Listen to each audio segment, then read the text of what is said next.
Hi guys, this is me showing you how to do the first transition.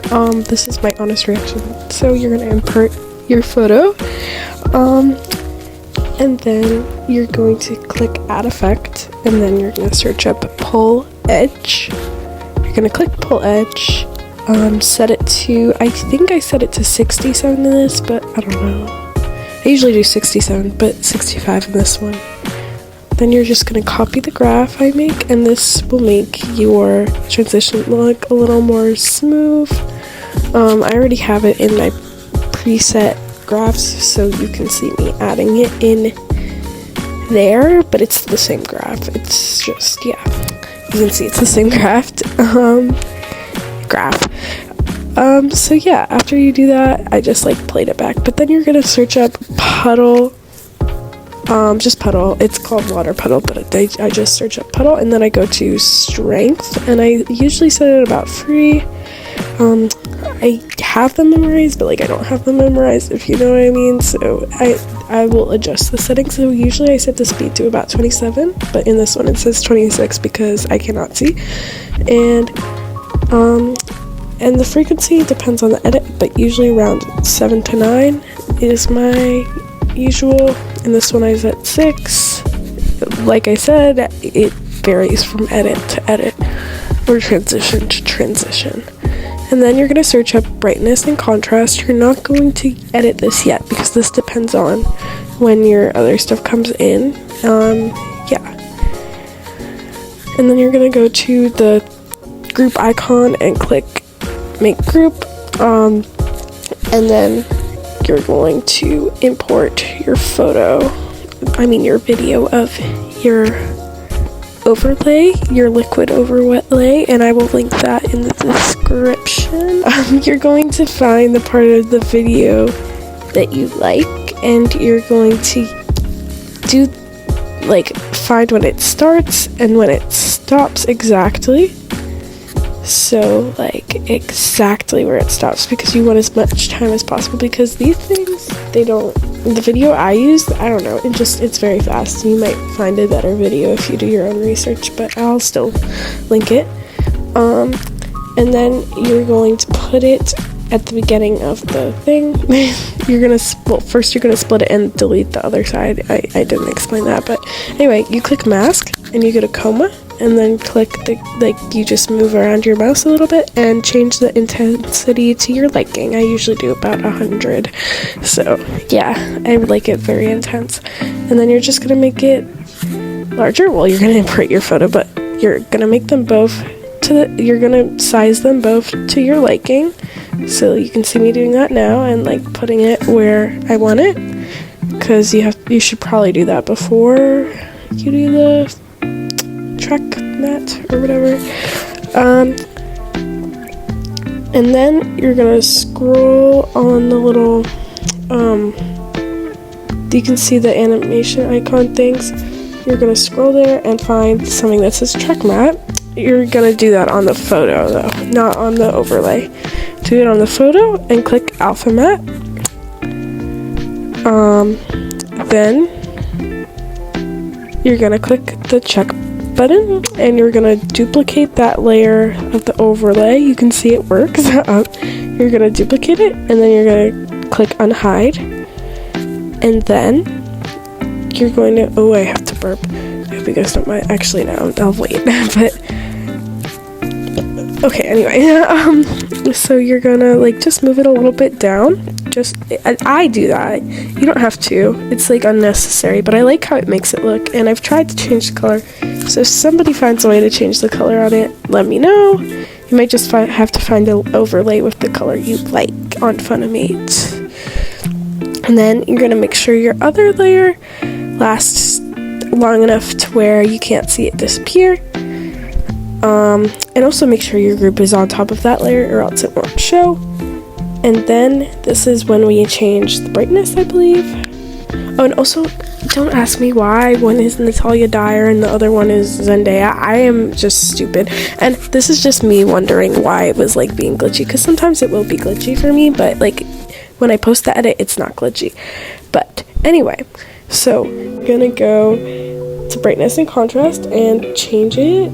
I usually like to make it really bright at the beginning, then put it at 0, and then when like my other thing comes up, I'll like to darken it to make sure the other thing like spots out, which is what you can see me doing here. And there's no need to add any graph. If you'd like, you can, but I usually don't because it just makes it a little more glitchy, and it's on your phone, so it's harder for your device to like process. So I just like to leave it like that. So you're gonna go to transform for the you're gonna click that thing, the group. You're gonna click the group and you're gonna scale it for about half a second. Like I would say it's 0.7 seconds in between each other, but I don't know. Just do that same graph there. So you're going to scale it up a little, like to your liking. You're going to make it a little bigger. You can see the exact scales right here. I'm sure you can go back in the video. I will, and I'll like put it in the description. But so yeah, then you're going to go to 1 second. Like I think this one is about a second. Maybe it's half a second, but no, it's about a second. And you're going to make the graph look how I make it. No, you're not going to make it that graph. I end up editing it because I think it looks wonky. Yeah, you're going to make it like that. Okay. So yeah. And then you can see, yeah. So now you can do an effect where it loops. I really like how it looks. Oh, and the rest is just going to be me like editing the photos, but I'll show you. Hold up, I'll skip to there. Alright, so this is it after replacing the photos, and I think I'm going to do the coloring now if I haven't already. Yeah, that's what I'm doing now. So you're just going to click on coloring, and I'm not sure if the coloring I use is pro. I'm sorry, it doesn't show, and I'm a pro, so it doesn't like... I'm a pro member, so it doesn't show if it's pro or not, but I like to use the idle. This is just me testing out different ones. Like, honestly, you pick whichever one you like. It doesn't really matter. But I pick the idle one typically when I'm editing, and you can even add on top like a vintage like overlay, like search up vintage and there's like some film that'll pop up and it's pretty cool looking. But yeah, that's the final transition. Yeah, that's transition number 1.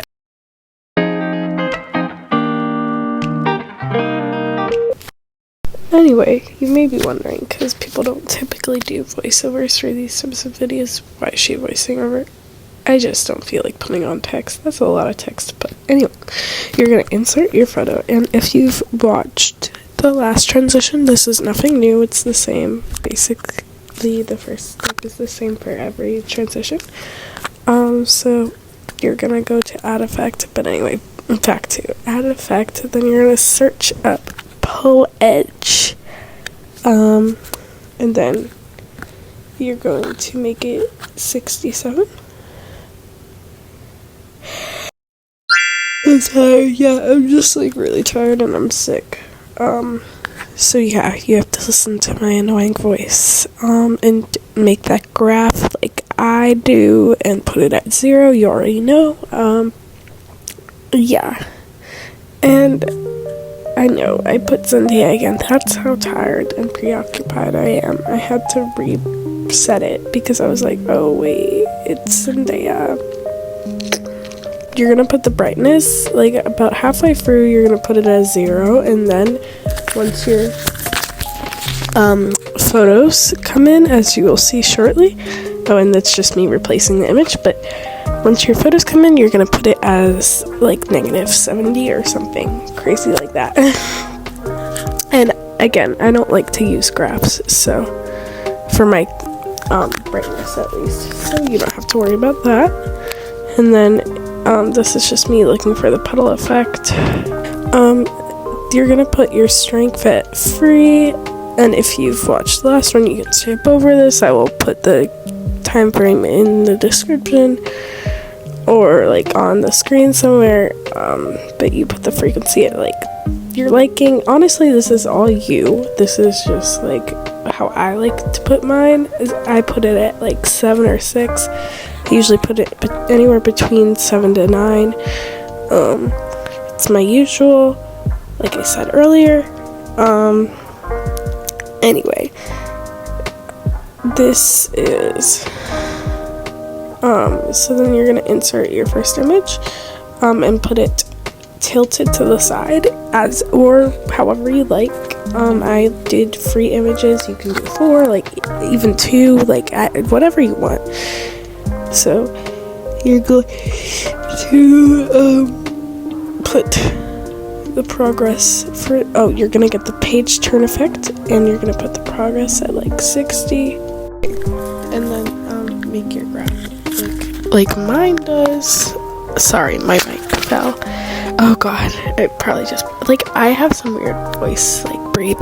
I was listening back to the other one, and I'm sorry, I'm gonna edit those out, but sometimes it gets, like, really loud on this mic, because it's not a good mic. Anyway, so, to make it, oh my gosh, anyway, you're gonna put the page turn to 0, or not 0, but, like, yeah, you can see, like, it kind of took where it's kind of showing, and copy the graph that I had there. And then you're gonna put the graph in your preset graphs by clicking the ... and then clicking save to my graph. And then you're gonna do the same thing for scale. You're gonna put it at 0. Instead, you're gonna put it at 0 at the beginning this time, though. So you're gonna have 2 keyframes, one at the beginning of 1 second and one at the end of 1 second, and you're gonna make the first keyframe 0, and then the second one however large you'd like your frame to be. And so then you're gonna just go to the same graph preset that you made, so that you can have the page turn at the exact time that you pop out your that your thing scales. And so to make it easy for yourself, you're going to click the ... and then you're going to click save as preset, name it whatever you want. You could probably even duplicate it and replace the image, but I didn't really think about that. But yeah, now you have to save it for later, and then put it there, and then you're just gonna move it to wherever you like on the screen and tilt it a little bit. Also, you're going to make it a little more delay. You're going to delay it a little bit, so you're going to put it a little bit after the first image. And make sure that your image isn't too far scaled, because sometimes it gets pretty big. So you have to check the ending to make sure it doesn't get too big. And yeah, and also make sure that your bottom layer is long enough to save itself to. And then you're going to import your third image.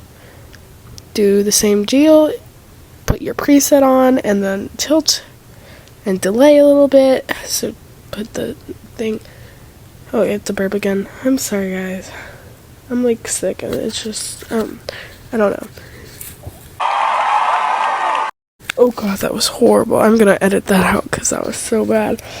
But anyway, so yeah, you're gonna import those 3 images and make sure that your every image is long enough. So you're just gonna make sure they're all the same length, because that is really important to make sure that your edit looks clean and professional. But from there, it's really just coloring and then like making sure that it loops okay. Like, you don't have to do this last step if you're not trying to loop. I should have made that a disclaimer. You don't have to do the last or the first step if like your transition is different, but if you are trying to make a loop, then I do recommend the last step. But other than that, you're all good to go. So you're just, for the last steps, you're gonna be doing coloring and just making sure it loops. This is like what I was saying at the beginning, you can make about the darkness. So you're just gonna put it at like 60 to 0, and then when your pictures pop in, you're gonna make it a little darker just so they stand out really a lot. And then this is not required, and I'm not even sure if this is available to non-pro members again, but you can make your thing look like a comic by using that, and I wasn't sure if I liked it or not, so Yeah, just play around with whatever effects you like. Yeah, I will show it with and without. Same thing with the puddle warp. Like, that's completely optional. I don't usually do that, but I just wanted to play around with it. So, yeah. But I think the puddle warp adds something nice to it. I do like it. I do like that feature quite a lot, and I think it's very, like, soft. If you're into that editing style. And yeah, this is me increasing the scale a little bit. So yeah, I made the keyframes about a half a second apart. Again, this is nothing new. If you already listened to the last step, you can skip. But yeah, just you're gonna scale it a little bit and use the graph that I showed there. Hey, I burped. I hope you didn't hear it. And then you're going to click pinch and bulge. You're going to search that up in the effects. And you're going to make the keyframes about 1 second far apart. And then you're going to put it at -44 and make the graph like mine. And then, yeah. Go from 0 to -44. And now you see how that looks. That's the transition. So yeah, that's, I think, the finished thing. So yeah.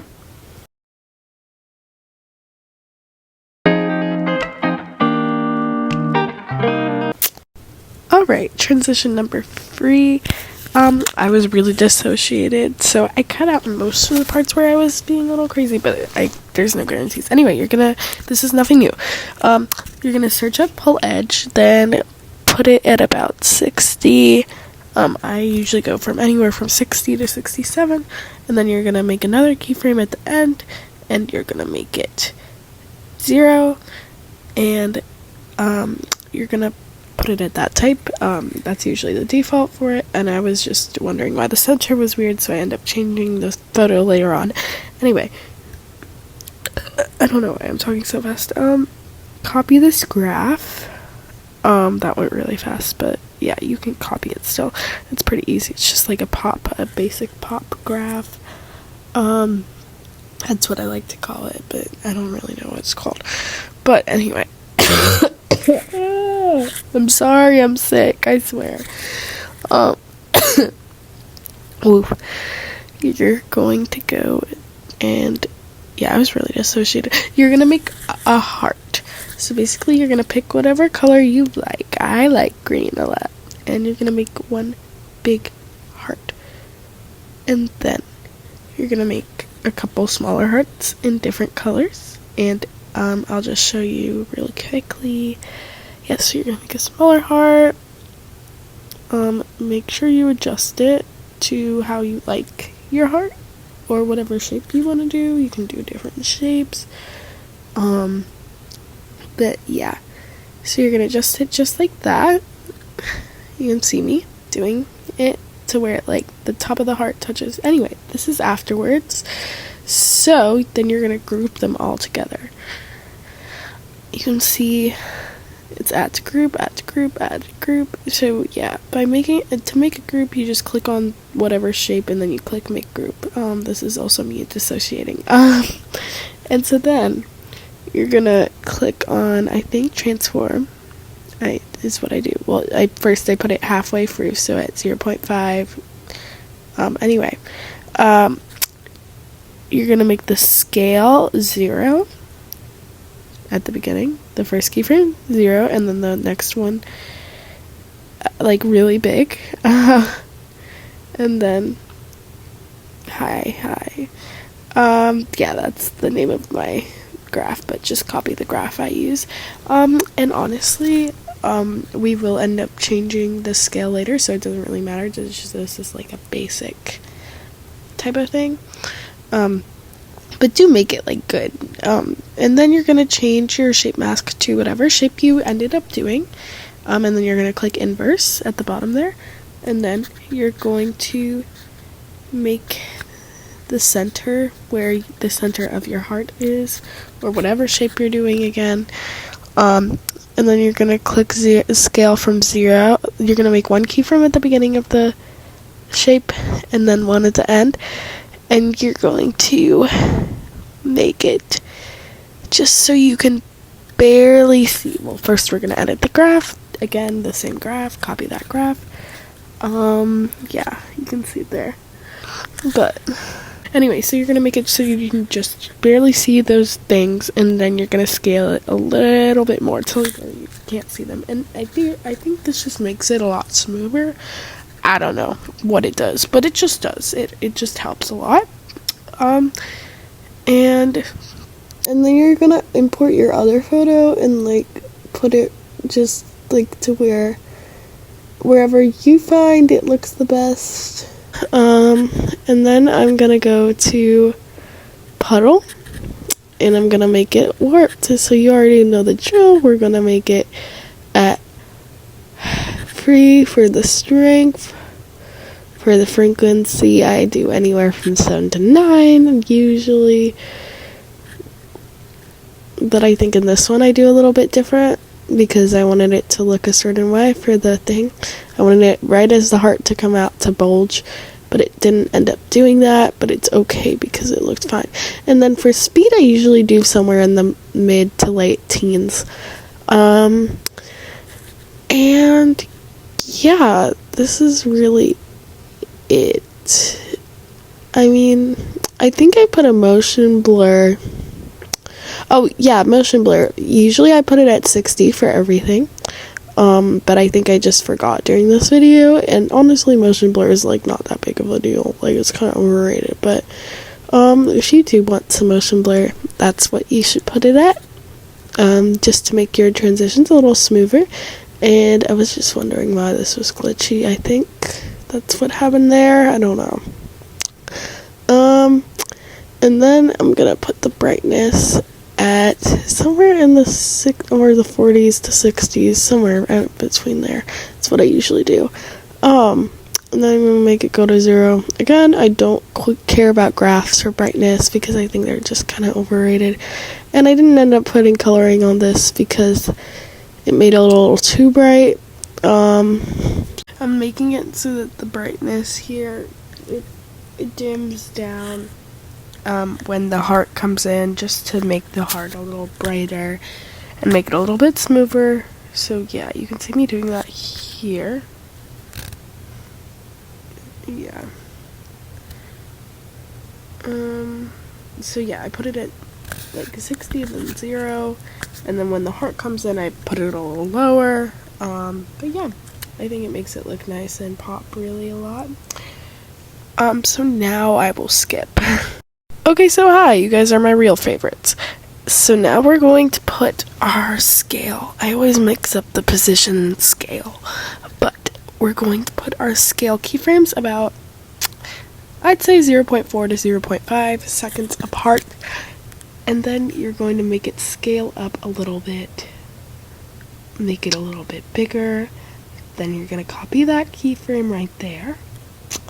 So yeah, you're going to click Add Effect, search up Pinch and Bulge, and then you're going to use the bend and put it at -55. Copy my graph that I put here. Yep. And now you should have your transition. Unless you add the film on top, which I think I will do here. So yeah, that's the final transition without the film. With the film, I'll skip there. This is how to get the film, first of all. So you're gonna go to Elements, then you're gonna search up Film, then you're gonna click the one with the plaid background, and yeah, that's it. That's the transition.